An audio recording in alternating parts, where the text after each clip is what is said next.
August 20th of 2024 was the first day of the rest of my life.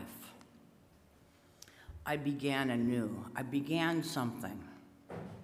I got motivated to do something differently. Actually, I was exasperated with myself because I was waiting. I was waiting for motivation to change my life. I was waiting for the right time. I was waiting for what? I was waiting for a sign. Like some of the plants in my yard, I was dormant. I was researching, thinking, waiting for words and lyrics and power and energy, and I was looking within. But everything but doing. I needed some motivation. Years ago, a friend of mine needed something to change in her life. She found a book titled something like Getting a Kick in the Seat of Her Pants. Something like that. Yes, the book exists. It's like I need a kick in the seat of my pants. She read it and it motivated her. I wrote the title down, but I could not find the book, but I still have notes, but no book, but it didn't work for me. Just the title words. I bought a book entitled How You Do Anything is How You Do Everything. It made me think, but I never read it. It was a workbook, but I didn't do the work. Words have great meaning in my life. They're powerful, whether they are titles of books or lyrics in songs. Lyrics and songs. Words bring me comfort, joy, and action, motivation. There are several songs of change that I listen to when I need a nudge. Like Michael Jackson's Man in the Mirror. Though I say person or woman or something else, I changed the pronouns, but he says, if you want to make a world a better place, you gotta look at yourself and make a change. And it's really a nice, fun tune to sing together. I sing with him. Wilson Phillips in Hold On says to me, hold on for one more day. Things will go your way. Hold on for one more day. Actually, the whole song and all the lyrics hit home for me because there's so much pain in waiting and in action, for me at least. Last week, I picked up a book titled Fear Nothing. I kept looking at it and reading the title. I read the title out loud several times a day, Fear Nothing. And it worked. Something deep inside me started to change. To me, fear nothing means don't let fear run your life. Don't let fear stop you from changing or from doing things that you want to do. I'm talking about me, of course. But it's not the absence of fear, but pushing through the fear that helps me change. And all the change lyrics have come to me in my head, and it says, the lyrics started me on my personal path of change. Like Chris Williamson's song, when you open up your life to the living, all things come spilling in on you. and you flowing like a river, the changer and the changed. You got to spill some over. And I'm filling up and spilling over. It's an endless waterfall overall. James Taylor says, shower the people you love with love. Show them the way that you feel. Things are going to work out fine if you only will. And Rebecca Bryas, some folks say, and I don't know where all this is going. How I long for wisdom I do not yet have. I must trust in myself and in love and in you. May we someday understand and know the truth. Well, I started walking in the neighborhood, my neighborhood. I started saying hello to my neighbors. I began to walk and sing and learn more Spanish. I became alive again. Estoy aprendiendo español. Ayer, hoy, mañana. And I'm teaching them English for our mutual benefit. I've been cooking and I'm motivated to look for love. Well, at least some like. Changes are happening everywhere. For me, our democratic politics and even our Unitarian Universalist faith is changing. I mean, I memorized our 7 principles. There are 7, you know. And I proselytized using 3. But, you know, we affirm and promote that everyone has dignity and worth. I like that. We use the democratic process in all that we do. And we believe in the interdependent web of all existence of which we are a part. I did my part, my kind of elevator speech, so to speak. But now what do I say? All I can say is the language is new. We all adopted it. Well, maybe. But last June in General Assembly, and love is the center of our faith. That sounds great, because I can do that. We promote values such as equity, generosity, interdependence, justice, pluralism, and transformation. And love is at the center. I was against it at first, you know, this transformation, but now, and just recently, I decided to like this change.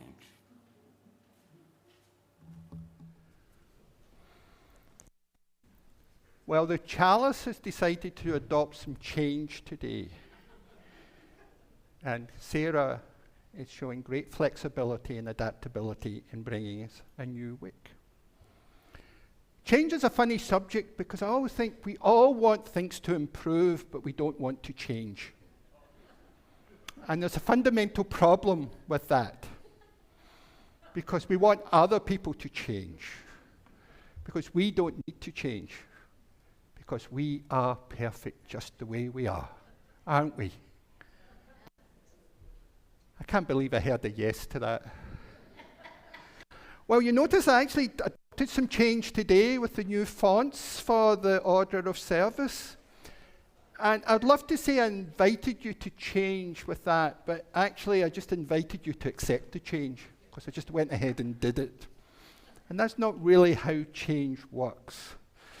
But you know, we've adapted this new kind of basically logo and this new font. We've actually run into the 21st century, 24 years late, to adopt this new thing. So let us know what you think of it. And I want to thank Erica Pretel and Liz Sloan, who really did a lot of the work there. And I'm quite excited. I think it's a nice change. It's more energetic. So thank you for accepting the change, even if you didn't want it. And thank you, Sarah, for accepting the new values, even though it's been a struggle for you. Because we did adopt new values, and in the back of the order of service back in June of this year, and I know not everyone was happy about that, but remind us we are a living tradition. And we talk about being a living tradition. Our hymnal's called the living tradition. And what the living tradition means is we do not stagnate. We are a religious movement that moves forward. We adopt changes that we experience in our culture. And like the time for all ages, we have to discern, is this a good change, or is this a change we'd rather resist and not do it? Because religion is often at its strongest when it's countercultural. We see so much emphasis in our world about, in this country, about individualism. And as a religious community, we're saying, no, we're in this together. We are our siblings' keepers. We care about those whose lives have not gone well. We are responsible. To know is to be responsible, as the Buddhist proverb says. We are responsible for those who are homeless, who cannot afford to live here. We're responsible for those with mental health struggles that do not allow them to keep a job. We are responsible because we know. But most of all, as Unitarian Universalists, we're responsible because we care. We hold all of humanity in love. It's often said in traditional religious ideas that God is our co-pilot. I've decided change is my co-pilot. And the great African-American science fiction writer Octavia Butler says, all that you touch, you change. All that you change, changes you. The only lasting truth is change. God is change.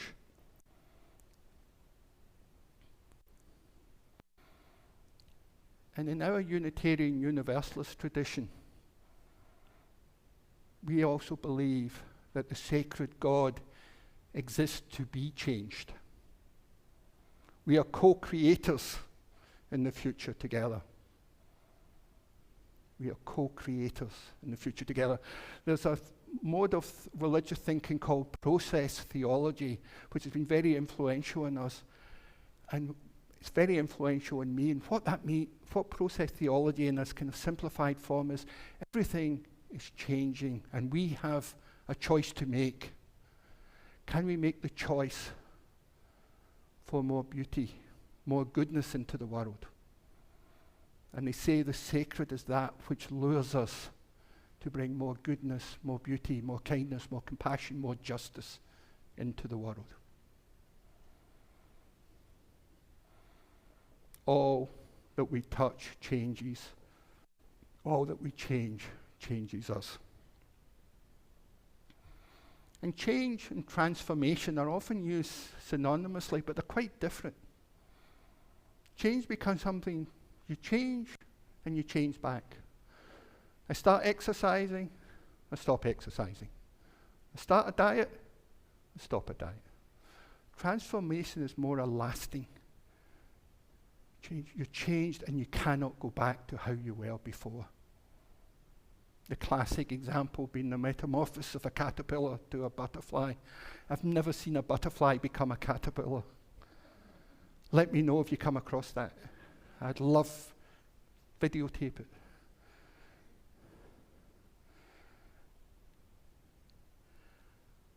And sometimes life forces us to transform, to make lasting change.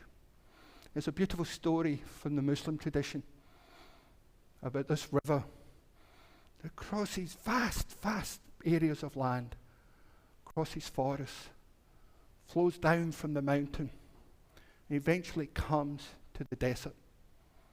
And it tries to cross the desert, and it just sinks into the sand. Tries to cross the desert, sinks into the sand. And this repeats, and then eventually gives up and said, I cannot cross the desert. This is as far as I go. And the wind says, no, I cross the desert all the time. You just can't cross it in your present form. So the water evaporates, becomes a cloud.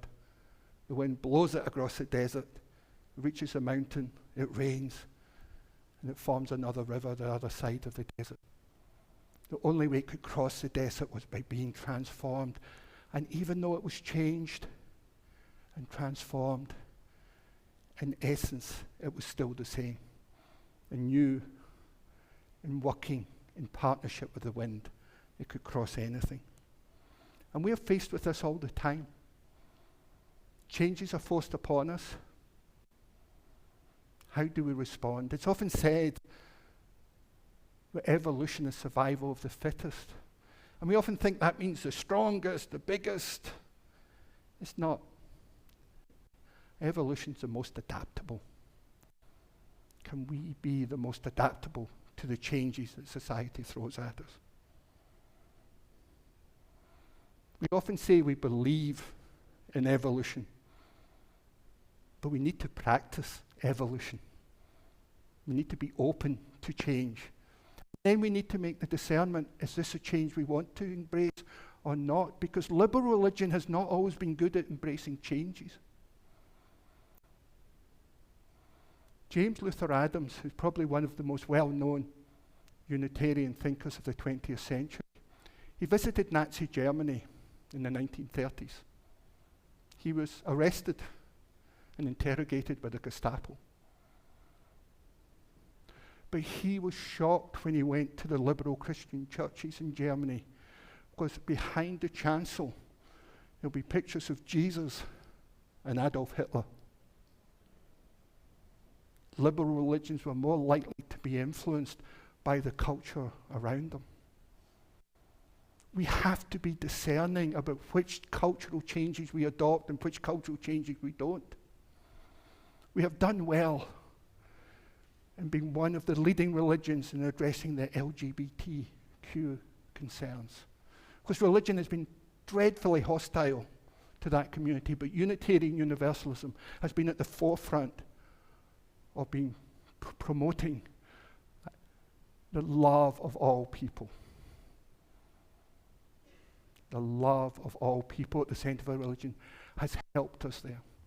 But generally, Unitarian Universalists, along with other liberal religions, have been very slow in adopting environmental concerns. Most of the work of the environmental movement came from the secular side, not the religious side.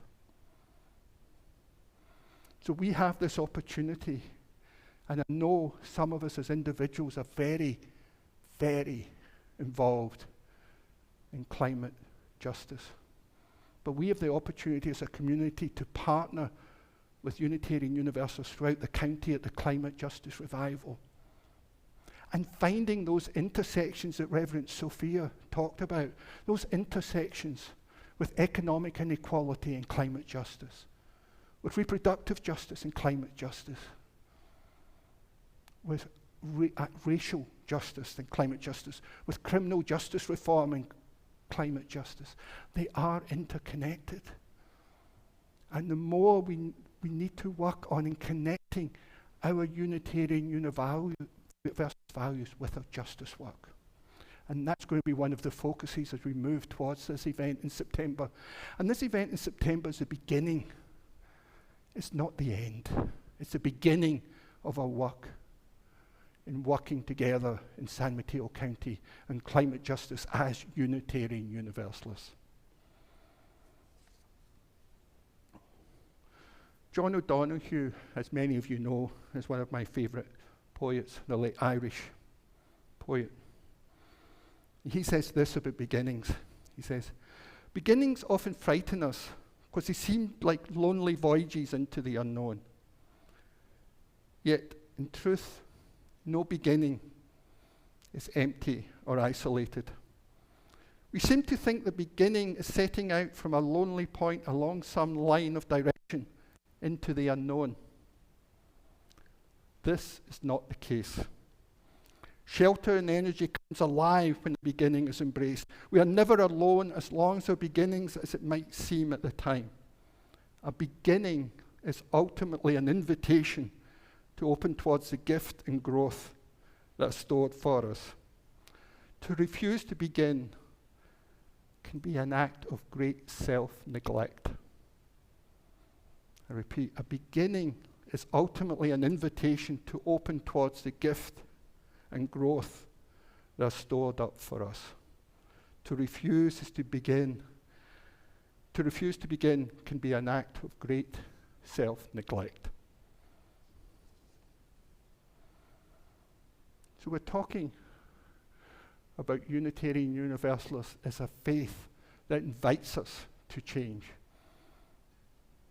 I suspect it's even more than an invitation. It calls us to change. It asks us to change. Does it support us in that change? And I think it does. Because John O'Donoghue says we don't have to do it alone. We can do it as a community. We're not doing it by ourselves. We're not doing justice work by ourselves. We're not dealing with our joys and sorrows by ourselves. We're dealing with that as a community. And we are held and loved by that community. We suffer some horrendous events in our life: health, loss of loved ones, disappointment. But we are held by this community, and that's the vessel that allows us to go through life. And of course, change does stimulate a fear in us all. We can be scared to change. We're comfortable. We know what we're doing most of the time. So the fear's understandable, but one thing that Unitarian Universalists and healthy religious communities do is they empathize with one another. And when we are scared, having someone empathize with us, legitimizing our fears, but not letting us be stuck in that fear, not limiting us to change, and giving us the courage to move forward, to take that step forward into the change we seek. Religious community can help us with the compassion, with courage, and with the community connections to help us move through our fears and into the transformation we seek as we move forward to transform ourselves, the search for meaning, and transform our world through acts of love.